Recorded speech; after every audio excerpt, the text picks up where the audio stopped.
খালি পকেটে, খালি মানিব্যাগে ঘর থেকে বের হবেন, ভরা পকেটে আপনি ঘরে ফিরবেন ইনশাআল্লাহ। আপনার মানিব্যাগের ভিতরে এই দোয়াটা পরে ফু দিবেন, যেখানে টাকা রাখেন এই দোয়াটা পরে ফু দিবেন, ইনশাআল্লাহ আল্লাহর দেয়া ধন ও সম্পত্তিতে সেই জায়গাটা পরিপূর্ণ হয়ে যাবে যদি আপনি এই দোয়াটা করতে পারেন। এক ভাই সৌদি আরবে থাকেন, উনি এই দোয়াটা পরে ফজিলত পেয়েছেন, আল্লাহর কসম করে বলেছেন উনি এটার ফজিলত পেয়েছেন। শুধু তাই নয়, পৃথিবীর বুকে অসংখ্য মানুষ আল্লাহর ওপর ইয়াকিন করে এই আমলগুলো করেছেন এবং ফলাফল পেয়েছেন। আপনিও পাবেন ইনশাআল্লাহ। আপনার মানিব্যাগে, আপনার যেখানে টাকা রাখেন সেই জায়গায় এই দোয়াটা পরে আপনি ঘর থেকে বের হয়ে যাবেন কাজের উদ্দেশ্যে, আল্লাহ তাআলা কাজ মিলিয়ে দিবেন।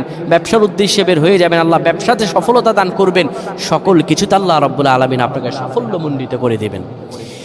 এই দোয়াটা আপনারা পড়বেন, মানিব্যাগটা হাতে নেবেন, কিংবা যেই জায়গায় টাকা রাখেন ওই জায়গাটার মধ্যে আপনি এই দোয়াটা পরে ফু দিবেন।